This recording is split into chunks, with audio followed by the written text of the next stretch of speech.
Assembly జరుగుతుంది. రాజకీయాల్లో యాక్టివ్గా పార్టిసిపేట్ చేస్తున్న శాసన మండలి శాసనసభ్యులు కూడా ఆట విడుపు కార్యక్రమంలో పాల్గొనడం జరుగుతుంది. క్రీడా స్ఫూర్తిని పెంచేందుకు, ప్రజలకి క్రీడల గురించి ప్రాముఖ్యత ఇంకా పెంచేందుకు కూడా ఎమ్మెల్యేలు ఎమ్మెల్సీలు అయితే విజయవాడ ఇందిరాగాంధీ స్టేడియంలో గేమ్స్ ఆడుతున్నారు. ముఖ్యంగా మనతో పాటు రాజమండ్రి ఎమ్మెల్యే బుచ్చయ్య చౌదరి గారు ఉన్నారు. ఆయన అడిగి తెలుసు.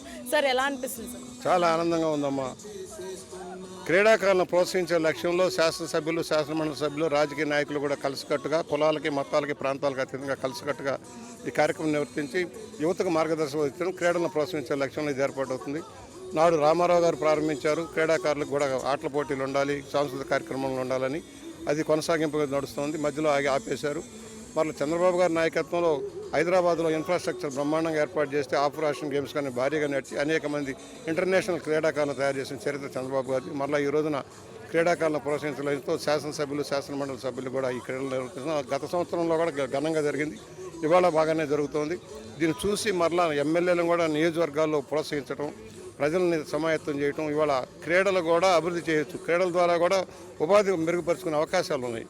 ఇవాళ క్రికెట్ చూస్తున్నాం, ఫుట్బాల్ చూస్తున్నాం, అలాగే వాలీబాల్ కానీ, కబడ్డీ కానీ ఎలాగ సక్సెస్ అవుతుందో, టెన్నిస్ క్రీడాకారులు, షటిల్ బ్యాడ్మింటన్లు వాళ్ళు కూడా ఉపాధి మెరుగుపరుచుకునే అవకాశాలు ఉన్నాయి. క్రీడల్లో కూడా ప్రోత్సాహం లభిస్తే వారు ఏ స్థాయికి ఎదగలరని నమ్మకం ఉంది. అందువల్ల క్రీడలు కూడా ప్రోత్సహించాలనే లక్ష్యంలో ఉంది రాష్ట్ర ప్రభుత్వం. క్రీడా ప్రాంగణాలు ఏర్పాటు చేసే భారీ ఎత్తున ఏర్పాటు చేసిన అవసరం ఉంది. క్రీడలకు ప్రోత్సాహం ఇస్తే మెరికల్ లాంటి వారు మనకు తయారవుతారు.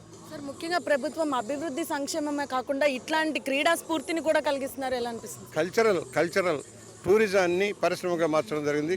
క్రీడలకు ప్రోత్సహించే ఒక సింధు తయారు కావచ్చు. అలాంటి క్రీడాకారులు అనేక మంది క్రీడాకారులు ఈ మధ్య చూసాం, ప్రపంచ స్థాయిలో కూడా ప్రసిద్ధి పొందారు. బ్యాడ్మింటన్లో కానీ వాటిలో కూడా మనం తయారు చేసుకోవాలి. వారి సౌకర్యాలు మెరుగుపరచాలి. వారికి ఆర్థిక వనరులు అందుబాటులో ఉండవు. ఆర్థిక వనరులు కూడా సమకూరిస్తే మంచి మెరుకు లాంటి వాళ్ళు మనకు తయారవుతారు. సార్, మీ ఫేవరెట్ గేమ్ ఏముంది అండ్ ఇక్కడ ఏం ఆడబోతుంది? నేను కబడ్డీ ఆడేవాడిని, వాలీబాల్ ఆడేవాడిని, ఖోఖో ఆడేవాడిని. ఇవాళ టగ్ ఆఫ్ వార్లో లాస్ట్ టైం ఫస్ట్ వచ్చాం, ఈ దఫా ఫస్ట్ వచ్చాం. ఇవాళ రన్నింగ్ రేస్లో కూడా థర్డ్ ప్లేస్ వచ్చింది మా వయసులో. స్కూల్ టైంలో ఏ గేమ్స్ ఆడేవారు సార్ ఎక్కువగా? స్కూల్ టైంలో కబడ్డీ, ఖోఖో, వాలీబాల్ ఆడుతూ ఉండేవాళ్ళం.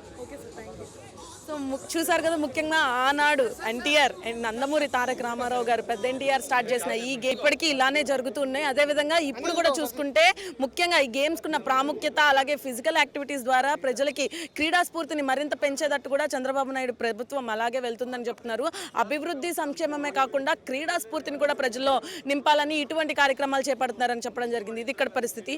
వీడియో జర్నలిస్ట్ పవన్తో Bindu, YK news. Please subscribe to YK TV network. Please subscribe to YK TV. Please watch YK News. Don't forget to subscribe YK News channel.